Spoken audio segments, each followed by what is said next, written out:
اللہ کے نام سے شروع جو بڑا مہربان اور نہایت رحم کرنے والا ہے، اور محمد صلی اللہ علیہ وسلم کی ذات بابرکات پر بے شمار درود و سلام۔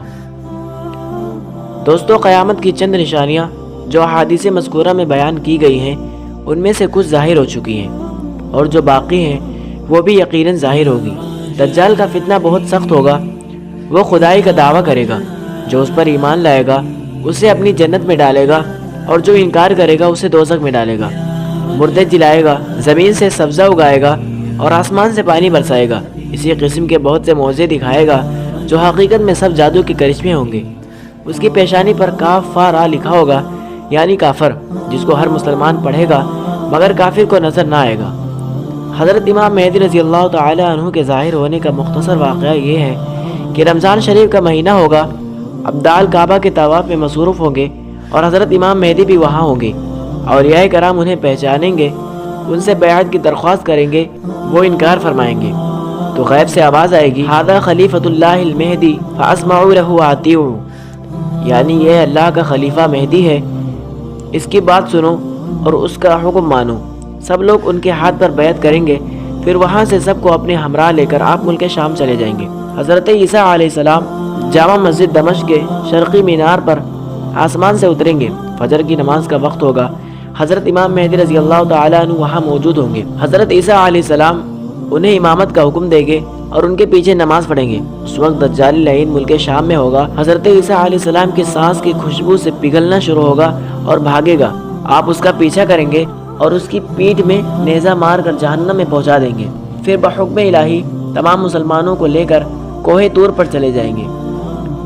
جب حضرت عیسیٰ علیہ السلام مسلمانوں کے ساتھ پہاڑ پر محصور ہوں گے تو یاجوج ماجوج کا خروج ہوگا۔ یہ دنیا بھر میں فساد اور قتل و غارت کریں گے، پھر آسمان کی طرف تیر پھینکیں گے۔ خدا تعالیٰ کی قدرت سے ان کے تیر اوپر سے خون آلود گریں گے۔ وہ خوش ہوں گے، وہ لوگ اپنی انہی حرکتوں میں مشغول ہوں گے کہ حضرت عیسیٰ علیہ السلام ان کی ہلاکت کے لیے دعا کریں گے۔ خدا تعالیٰ ان کی گردنوں میں ایک قسم کے کیڑے پیدا کر دے گا، ایک دم میں وہ سب کے سب مر جائیں گے۔ اب حضرت عیسیٰ علیہ السلام تمام مسلمانوں کے ہمراہ پہاڑ سے اتریں گے۔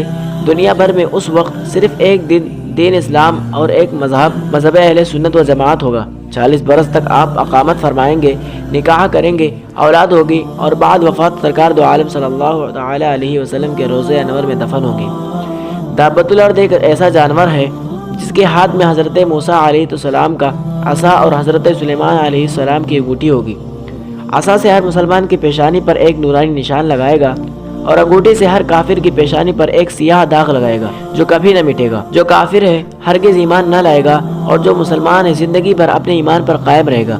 حضرت عیسیٰ علیہ السلام کی وفات کے ایک زمانے کے بعد جب قیامت کو صرف 40 برس رہ جائے گے تو ایک خوشبودار ٹھنڈی ہوا چلے گی جو لوگوں کی بغلوں کے نیچے سے گزرے گی، جس کا اثر یہ ہوگا کہ مسلمان کی روح قبض ہو جائے گی۔ اللہ کہنے والا کوئی نہ بچے گا، کافر ہی کافر دنیا میں رہ جائیں گے۔ 40 برس تک ان کے یہاں کوئی اولاد نہ ہوگی، یعنی 40 برس سے کم عمر کا کوئی نہ ہوگا۔ اب انہی پر قیامت قائم ہوگی۔ حضرت اسرافیل علیہ السلام سور پھونکیں گے، سب مر جائیں گے۔ آسمان، پہاڑ، زمین، یہاں تک کہ سور اور اسرافیل تمام فرشتے فنا ہو جائیں گے، سوائے اس واحد حقیقی کی کوئی نہ ہوگا۔ وہ فرمائے گا، لمن الملک اليوم، یعنی آج کس کی بادشاہت ہے، مگر ہے کون جو جواب دے؟ پھر خود ہی فرمائے گا، للہ الواحد القہار، یعنی صرف اللہ واحد قہار کی سلطنت ہے۔ پھر جب اللہ تعالیٰ چاہے گا اسرافیل کو زندہ فرمائے گا اور سور کو پیدا کر کے دوبارہ پھونکنے کا حکم دے گا۔